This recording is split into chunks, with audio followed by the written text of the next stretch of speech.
el cómo del servicio. ¿Cómo debe ser llevado a cabo el servicio? Ya sabemos que hay un llamado, hay una prioridad en el servicio, que es la adoración.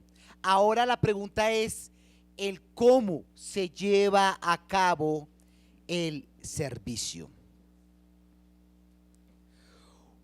Todas las etapas de la vida son complejas, ¿no?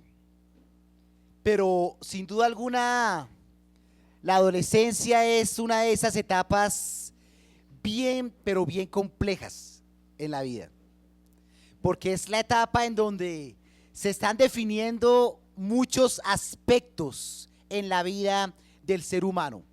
Y el chico en esa etapa está absorbiendo y definiendo, al mismo tiempo que recibe esa influencia de diferentes frentes, va definiendo lo que va a ser él. Sin embargo, una lucha fuerte que vemos nosotros en los adolescentes tiene que ver con el acoger instrucciones, ¿no? Y en la actitud frente a tomar esas instrucciones. Entonces vemos muchas veces que al adolescente se le da una indicación, se le da una orden. Y por lo general la respuesta ¿cuál es? Del adolescente. Ya hoy, más tarde, hace mala cara,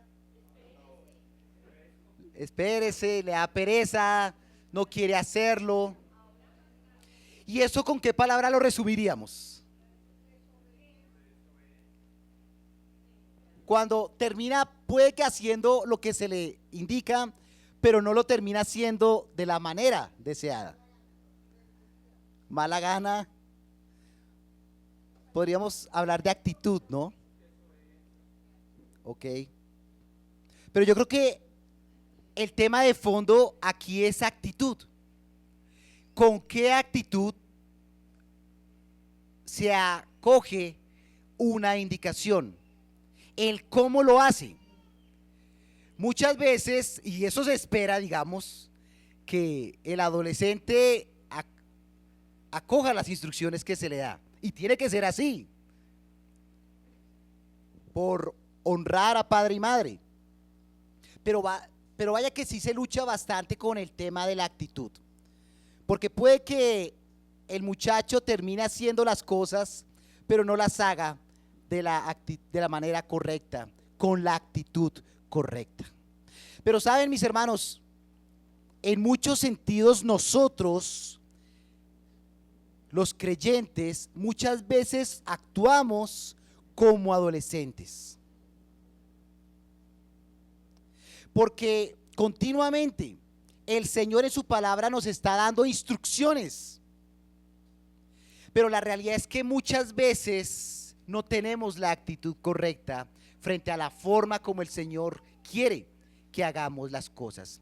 Y pensando concretamente en un tema como el servicio, ¿sí?, que es algo muy práctico y que tiene que ver con la obediencia, ciertamente debemos decir que muchas veces obramos como adolescentes, porque hacemos las cosas de mala gana, si es que las hacemos, y no tenemos la correcta actitud. ¿Cuál debe ser la actitud correcta? ¿Cómo hacerlo? Pues es lo que el Señor nos va a enseñar el día de hoy. ¿Cómo debe llevarse a cabo el servicio? Les invito a que abramos nuestras Biblias en Juan capítulo 13.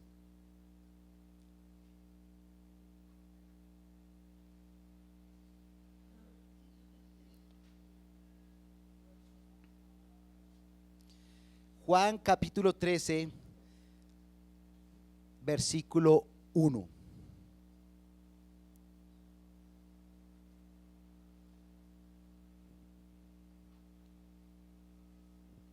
Y dice el versículo 1, voy a leer de la versión Nueva Traducción Viviente. Dice: antes de la celebración de la Pascua, Jesús sabía que había llegado su momento para dejar este mundo y regresar a su Padre. Había amado a sus discípulos durante el ministerio que realizó en la tierra y ahora los amó hasta el final. Qué linda descripción que hace Juan frente a lo que era ya esta última etapa de la vida de Jesús en este mundo. Una linda forma de decir que el Señor estaba cumpliendo a cabalidad la orden que el Padre le había encomendado. Donde había un elemento fundamental que había jugado un papel determinante en el cumplimiento de ese propósito. Y es la palabra amor. Dice el versículo 1 que había amado a sus discípulos durante el ministerio que realizó en la tierra y ahora los amó hasta el final. Una primera característica del cómo debe ser el servicio, mis hermanos, es que el servicio es un acto de amor. Y en los siguientes versículos vamos a ver cómo definitivamente el acto de servir está movido por el amor. Una palabra que no sé cuántas veces la escuchamos a diario. Podemos escuchar casi a cualquier persona hablando de amor, pero que es un concepto del cual la mayoría de personas comprenden su significado.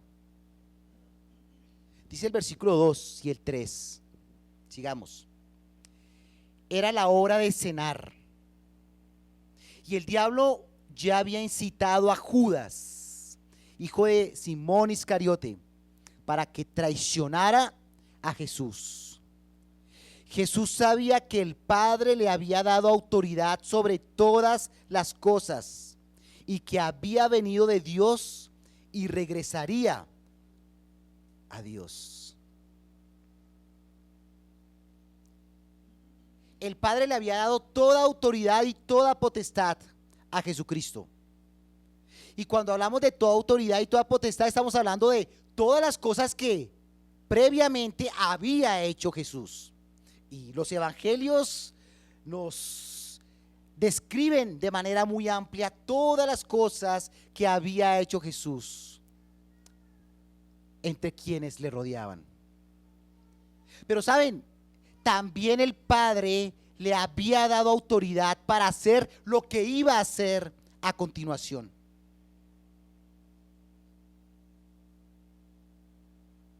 Teniendo pleno conocimiento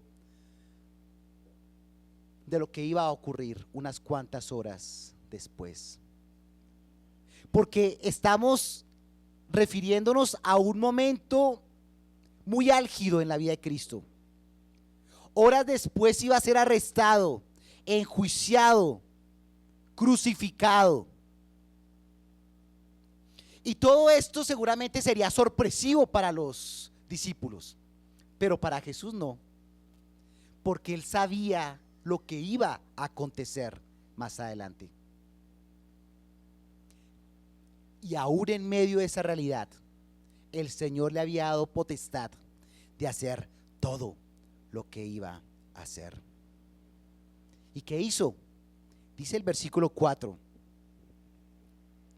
Así que se levantó de la mesa, se quitó el manto, se ató una toalla a la cintura, versículo 5, y echó agua en un recipiente.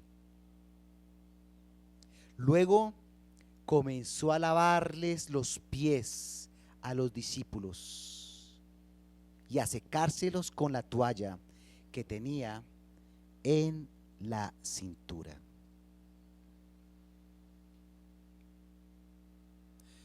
Nos parece, por supuesto, visto a los ojos de nuestra época un acto loable, ¿no? Lo que hace Jesús.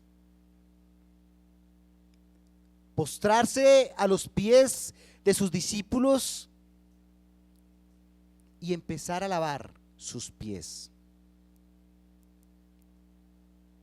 Sin embargo, cobra mucho más relevancia entender por qué esa práctica era tan usual en los tiempos de Jesús.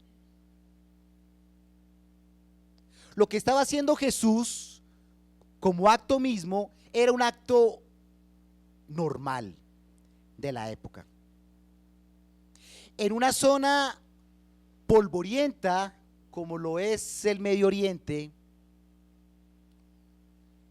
desértica, donde no habían zapatos, donde no existía el tipo de calzado al cual estamos nosotros acostumbrados, sino donde la gente andaba ¿cómo? ¿Sí? En sandalias, tal vez lo más parecido a lo que nosotros podríamos conocer. Descalzos algunos tal vez. Entonces empieza a cobrar mucho sentido esto del por qué lavar los pies de otro. Era una práctica popular, pero no era una práctica deseable para hacer. Ahí está el asunto. El que sea algo popular no quiere decir que sea deseable. Yo no sé qué oficio te impacta a ti. A mí siempre me ha impactado mucho el oficio de las personas que recogen las basuras. Siempre me ha llamado mucho la atención de estas personas corriendo. Yo no sé cuántos kilómetros recorren, no sé cómo están distribuidos, pero uno los ve en esas correras de lado a lado echando basura y yo no sé cuántas horas durante el día haciendo eso. Todos hemos visto este tipo de acciones, este tipo de oficios. Es popular, lo vemos. Y en medio del consumismo en el que estamos, pues más basura sale y más se necesitan este tipo de personas. Sin embargo, creo que ustedes están de acuerdo conmigo en que no es una práctica que desearíamos hacer. Sería mentiroso si dijera que quisiera hacer algo así, porque claramente no quisiera hacerlo. Bueno, eso pasaba en aquella época con el acto de limpiar los pies. ¿Quién limpiaba los pies y a quién? Pues definitivamente las personas cuando llegaban a la casa de visita o cuando yo llegaba a mi casa, ¿sí? Yo tenía un criado y una de las labores que cumplían ciertos criados era limpiar los pies. Si yo invitaba a alguien a la casa, era muy normal que le pidiera a alguno de mis criados que limpiara los pies de mis invitados. Y no es que llegaran los pies muy limpios, ¿no? Imaginémonos el contexto en esa época. Si nomás hoy con mediecitas, con tenis, pensar en un acto de estos terminaría siendo algo poco agradable. Imaginémonos en aquellos tiempos hacer una labor de este tipo. Era una labor de los criados.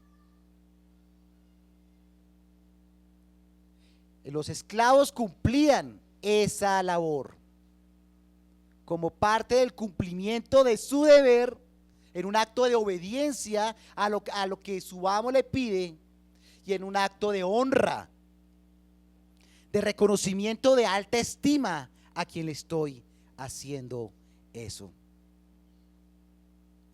Pues en esta ocasión estamos en un evento social muy importante.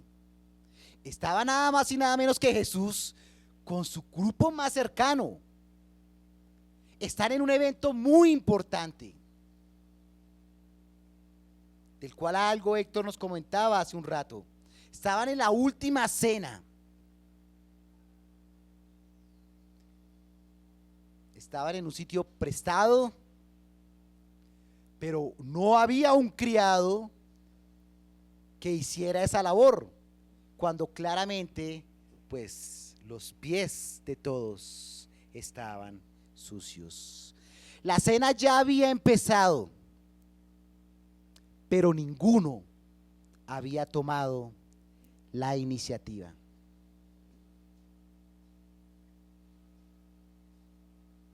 La pregunta es, ¿por qué ninguno había tomado la iniciativa? ¿Por qué los discípulos que estaban al lado de Jesús, conscientes de la realidad, habituados con este tipo de prácticas, en una cena, ninguno tomó ninguna iniciativa al respecto? Bueno, todos están sucios, voy a limpiar los pies de mis compañeros. Parece ser que ellos estaban concentrados en otros asuntos. Parece ser que a ellos les inquietaba más otros menesteres, porque claramente pensar en tomar la iniciativa y ponerme a lavar los pies de mis pares, de mis compañeros, pues eso es algo que no cabía en mi mente. Pero sí habían otros asuntos que a ellos les preocupaba, por supuesto. Vamos a ir a Lucas 22.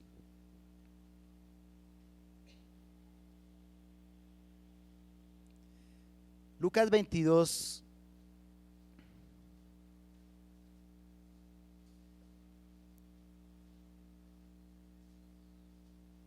...24...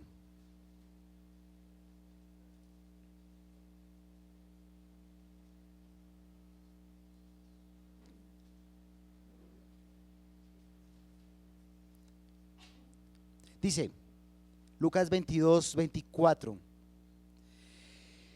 Después comenzaron a discutir quién sería el más importante entre ellos. Esto que estamos leyendo ocurrió poco tiempo antes de que pasara esta situación de Jesús. Parece que estaban ocupados y en una conversación que tuvieron con Jesús, pues saltó a flor de piel lo que había en su corazón. Y era el deseo de saber quién era el chacho entre el combo, el más importante.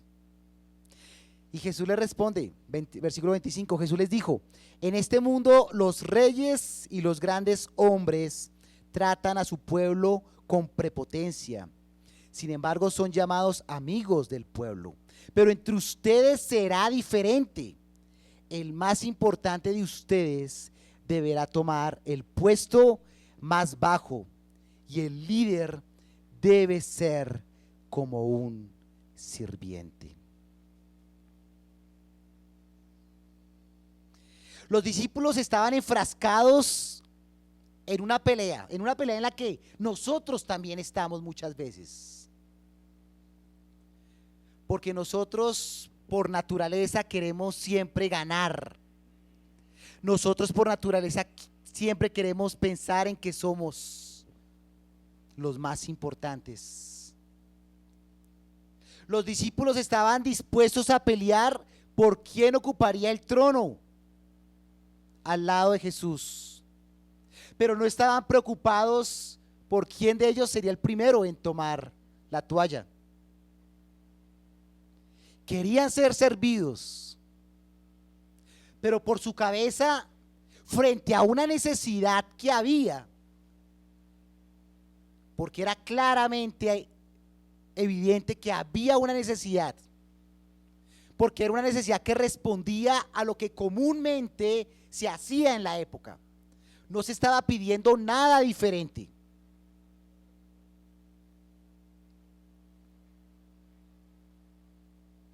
Pero les interesaba ser servidos, no servir. Creo que somos iguales, ¿no es cierto, hermanos? ¿Cómo disfrutamos que nos sirvan, no? Ah, qué chévere se siente eso. ¿Cómo disfrutamos que estén pendientes en lo que pensamos, en lo que opinamos, en lo que hacemos? Pero ¿cuánto nos cuesta a nosotros poner al otro por encima de nosotros? Que fue claramente lo que empezó a hacer Jesús. No era probable y no iba a pasar que uno de ellos tomara la iniciativa frente a una necesidad. Todos estaban cochinos. Esa era la realidad. Pero ninguno iba a tomar la iniciativa.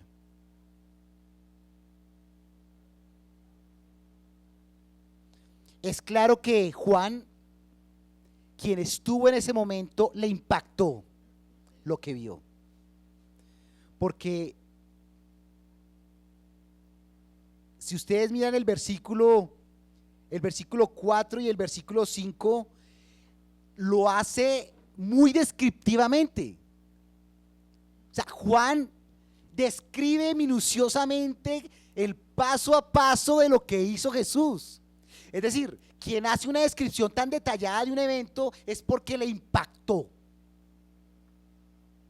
Juan estaba impactado porque vio que Jesús tomó su toalla, tomó el cántaro, se quitó el manto, echó el recipiente en el agua y empezó su tarea.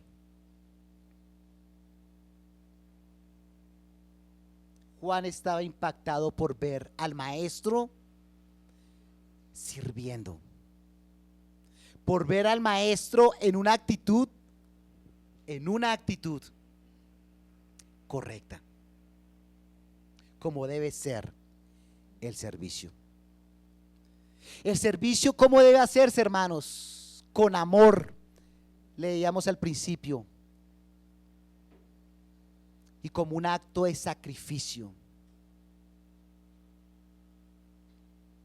saliéndose de lo convencional, rompiendo paradigmas. Y era lo que estaba haciendo el Señor, porque lo normal es que el esclavo, el criado, hacía esa labor. Pero aquí Jesús toma la iniciativa y se pone a hacer su trabajo. No fue egoísta, fue un acto sacrificial. Tan sacrificial que lavó los pies hasta de aquel que le iba a traicionar horas más tarde. Y quien de hecho ya en su corazón le había traicionado. Porque el acto lo consumó Judas pocos minutos después, pero ya su corazón estaba envenenado. Y aún a Judas el Señor le lavó los pies. Qué fácil para nosotros hablar de servir a alguien, pues que queremos. Qué fácil para nosotros mostrar amor, llevar a cabo una serie de acciones con las personas que son muy cercanas a nosotros. Pero ¿qué tal con aquellos que más daño nos han hecho? ¿Qué tal con aquellos que nos juzgan? ¿Qué tal con aquellos que hablan mal de nosotros? Uy, a ellos sí nos costaría. ¿Quién no hace un acto de amor por su hijo? Por sus papás. Pero el Señor estaba enseñándoles a sus discípulos todo lo que implica servir, porque servir implica negarnos a nosotros mismos y en un acto de amor dejar de pensar en nosotros y pensar en el otro. Cualquiera podría decir, pero es que Jesús tenía muchos problemas por delante para ponerse a lavar los pies de sus discípulos. Jesús estaba a portas de que lo arrestaran y que le hicieran todas estas cosas horribles. Pero Jesús estaba pensando en servir. La mejor actitud, servir. ¿Qué haríamos nosotros en una situación así? Muy seguramente pensamos en solucionar primero nuestros problemas, ¿no? Muy seguramente no, tengo tantos chicharrones en mi vida que ahorita no me voy a poner a... No, primero soluciono esto, aquello, y ya después, cuando ya esté levitando, ahí sí.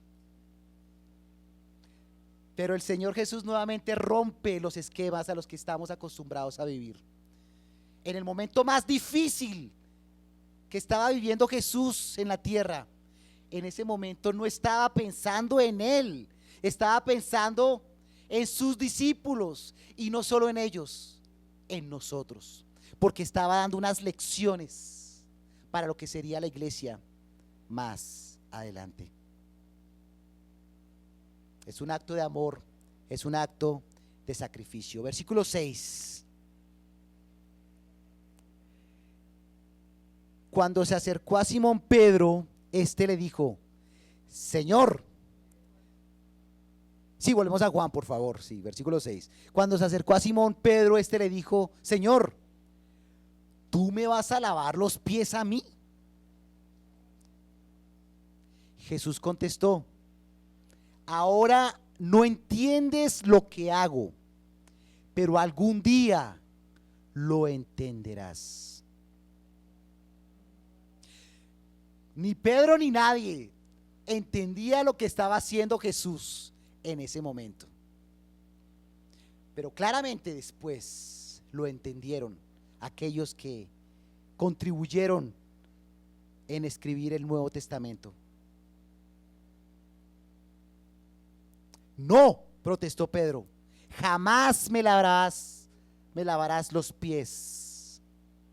Si no te lavo, respondió Jesús, no vas a pertenecerme. Entonces lávame también las manos y la cabeza, Señor, no solo los pies, exclamó Simón Pedro. Ese Pedro era extremos, ¿no? Ese Pedro era ese. Nuestro segundo nombre debería ser Pedro. Sí, somos de extremos, y así lo vemos en muchos pasajes de las Escrituras. Primero no, y después, bueno, está bien, láveme todo, Señor. No sabemos si Pedro fue el primero al que el Señor le lavó los pies, ¿no? Pero claramente fue el primero en decir algo. Sí, porque claramente lo que estaba pasando se salía de la lógica de los discípulos. Igual que Pedro, todos estaban perplejos, tal vez se sintieron avergonzados. Nos ha pasado también, ¿no? Cuando sabemos que tenemos que hacer algo nosotros, pero no lo hacemos, y vemos que otro lo empezó a hacer.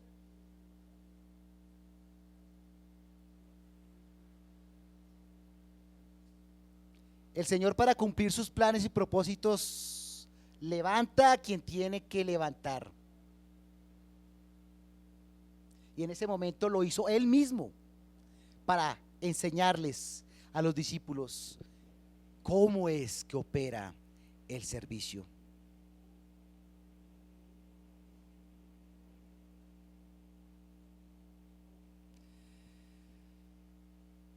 Aquí lo que estamos viendo, mis hermanos, es un acto de amor, un acto de sacrificio de parte de Jesús y una gran lección para los discípulos.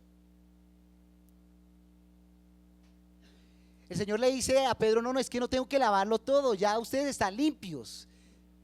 Ya ellos habían reconocido que Él era el Salvador, y su acto quedaría consumado en la cruz tiempo después. No, yo necesito lavarte los pies, necesito darles es una lección de lo que es servicio. Aunque sí reconoce que Judas, él sí no estaba limpio como sus otros discípulos que ya estaban limpios.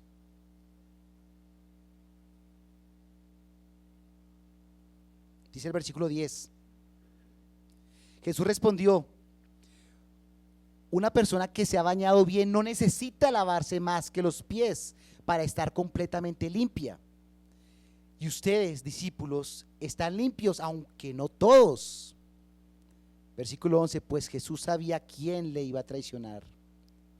A eso se refería cuando dijo, no todos están limpios. Claro, a los ojos de Cristo, todos los que le hemos entregado nuestra vida a Él, estamos limpios. El ejemplo que está dándole Jesús a sus discípulos es un ejemplo que muestra, por un lado, ese amor sacrificial, pero también les está enseñando otra gran lección, que el servicio es un acto de santificación, es un acto de amor, es un acto sacrificial y es un acto de santificación. ¿Por qué? Porque les está diciendo, mire, yo no los tengo que lavar todo, no, ya ustedes están limpios, tengo que limpiarles los pies. Claro, en ese mundo polvoriento, pues los pies se ensuciaban, aunque ya estaban bañados, y tocaba era lavar los pies, que es lo mismo que ocurre en nuestras vidas, hermanos. En este mundo polvoriento, cargado de pecado, pues nosotros ya estamos lavados por la sangre de Cristo. Pero sí es cierto que en este caminar por este mundo, ahí nuestros pies a veces se ensucian y tienen que ser limpiados continuamente. No somos de este mundo, pero estamos en el mundo. Por supuesto, cuando pensamos en el servicio debemos pensar, hermanos, de cómo está nuestra vida en santidad delante del Señor. Nuestra vida en el servicio tiene que pensarse continuamente en buscar la santificación. Por eso quienes estamos involucrados en el servicio, en la obra del Señor, debemos estar muy cuidadosos de por dónde estamos caminando y cuidar de limpiarnos continuamente, porque este mundo contamina. Y si bien el pecado no se puede enseñorear de nosotros, debemos esforzarnos con la ayuda de Dios para que nuestras vidas cada vez sean más santas. No quiere decir que como tú estás en el ministerio, tú eres sin pecado concebido, eres santo, y hasta que tú no seas santo no puedes involucrarte en el servicio. No, si así fuera, hermanos, apague y vámonos, porque aquí ninguno podríamos levantar la mano y decir, yo tengo derecho y tengo las condiciones para servir. Ninguno las tenemos. Pero el Señor sí pide de nosotros que cada día nuestras vidas reflejen la santidad del Señor. Eso era también lo que el Señor les quería enseñar a sus discípulos. Versículo 12. Después de lavarles los pies, se puso otra vez el manto, se sentó y preguntó, ¿entienden lo que acabo de hacer? ¿Entienden lo que acabo de hacer? Ustedes me llaman maestro y señor, y tienen razón, porque es lo que soy. No sé si nosotros hubiésemos estado en ese momento, si habríamos entendido lo que Jesús estaba haciendo. Muy seguramente no. No parecía tener mucho sentido, porque va contra la cultura, que el maestro se postre a sus discípulos y sea quien dé ese primer paso de lavar los pies en señal de humildad. El sistema de valores actual que enseña a que tienen que servirme, a que los subalternos están en función mía, en que entre más arriba y más visible estoy en la pirámide, mucho mejor. Y todos están en función de mí. Por eso esa pirámide social a veces termina siendo tan nociva, ¿no? Porque son esas bases gruesas, numerosas, quienes sostienen ese pilar que está arriba. ¿Ustedes entienden lo que dice el Señor? Claro que no. Porque eso raya con nuestro ego, con nuestro orgullo y con nuestro esquema.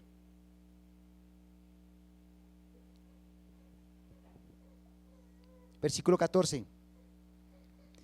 Y dado que yo, su Señor y Maestro, les he lavado los pies, ustedes deben lavarse los pies unos a otros.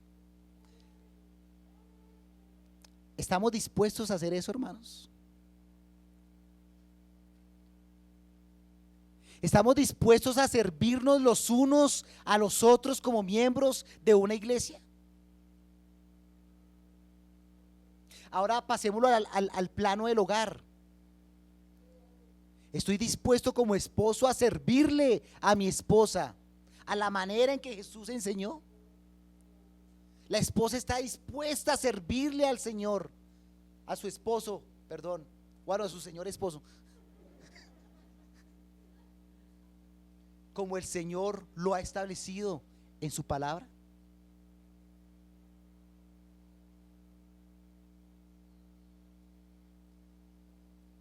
Es que no me siento, es que no me parece, es que ya no quiero. Y esas son las frases que aparecen, ¿no? Cuando hay una crisis matrimonial, por ejemplo. Es que a mí no me nace, es que yo no quiero. Y siempre partimos del yo. Es decir, todo lo contrario a lo que ha establecido el Señor en su palabra. Es que a mí no me parece, es que yo no quiero, es que yo no pienso. Eso no es servicio, eso no es el modelo que enseñó el Señor. Cuando ronde por nuestra mente el yo, es que el que yo pienso, es que el que a mí me parece, recordemos a Jesús lavando los pies. Pocos minutos después le iban a quitar la vida, pero él no estaba pensando en él, estaba pensando en el otro. Y en el otro es mi hermano, en el otro es mi esposa, mi esposo, mis hijos, mi prójimo. El último, ¿quién es? Yo. Por eso el cristianismo causa repudio en la sociedad de hoy, porque va en contravía a esa corriente perversa que Satanás disfruta a sus anchas. Hermanos, la última característica del servicio, el cómo, es un acto de gracia y no de mérito.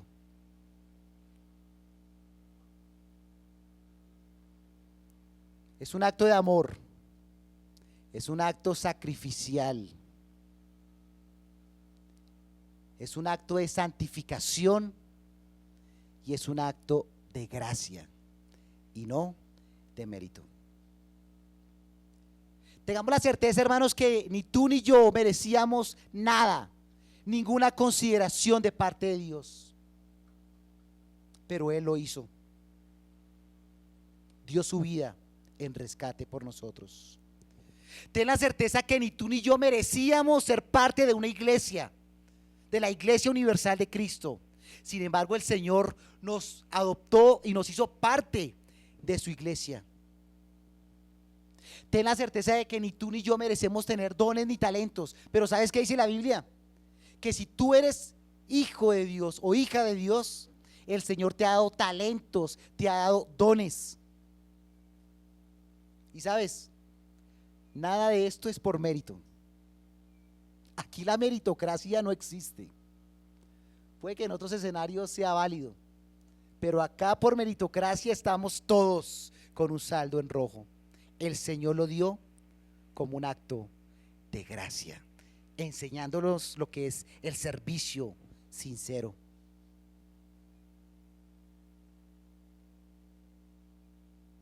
Pero cuando servimos al Señor, ¿dónde o cómo se ve reflejado ese servicio? Entre nosotros. Voy a leer rápidamente estos versículos, anotas la cita y puedes leerlo en casa. Colosenses 3, 23 y 24 dice: y todo lo que hagan, háganlo de corazón como para el Señor y no para la gente, porque ya saben que el Señor les dará la herencia como recompensa, pues ustedes sirven a Cristo el Señor. Dice Colosenses 3, 23 y 24. Dice Mateo 20, 26. Pero entre ustedes no debe ser así. Más bien aquel de ustedes que quiera hacerse grande será su servidor. Y aquel de ustedes que quiera ser el primero será su esclavo. Imiten al Hijo del Hombre, como no vino para ser servido, sino para servir y para dar su vida en rescate por muchos. Y Efesios 6, 6 dice: no actúen así solo cuando los estén mirando, como los que quieren agradar a la gente. Efesios 6, 6. Lo repito: no actúen así solo cuando los estén mirando, como los que quieren agradar a la gente, sino como siervos de Cristo, que de corazón hacen la voluntad de Dios. Cuando sirvan, háganlo de buena gana, hablando de la actitud, como quien sirve al Señor y no a los hombres. Hermanos, con esta serie, nuestro deseo, porque es el deseo del Señor, es que la iglesia esté involucrada en el servicio. Y cuando se habla de la iglesia, no se habla de los mismos 3, 4 o 5 pelagatos, permítanme uso el término. Cuando se habla de servir la iglesia de Cristo, se habla de todos los que hacemos parte de su iglesia. El Señor hoy te está llamando a servir. El Señor hoy te está diciendo: ¿qué esperas para servir? ¿Cuántos años más tienen que pasar para que empieces a servir? La hora es ya. Pero ¿cómo vamos a servir? No olvidemos el corazón del Señor. El servicio como un acto de amor, el servicio como un acto de sacrificio, el servicio como un acto de santificación y el servicio como un acto de gracia y no por mérito. Sirvámonos unos a otros, mis hermanos. La mejor manera de mostrar que Dios es nuestro primer lugar y que estamos de cuerpo y alma sirviéndole a Él es la manera como nos servimos unos a otros. Quisiera que en los próximos 3 minuticos, ¿sí?, ahí con la persona con la que estás al lado, me gustaría que conversaras sobre este asunto, ¿sí? La pregunta es: ¿cómo estás practicando el servicio a Dios en tu vida? Repito la pregunta: ¿cómo estás practicando el servicio a Dios en tu vida? Tomando como ejemplo el ejemplo del Señor, que el servicio a Dios lo proyectamos con el servicio de unos con los otros. Entonces me gustaría que nos tomáramos 3 minuticos y ahí con la pareja con la que estamos, a tu derecha o a tu izquierda, conversemos sobre ello. ¿Cómo estamos practicando el servicio a Dios en nuestras vidas?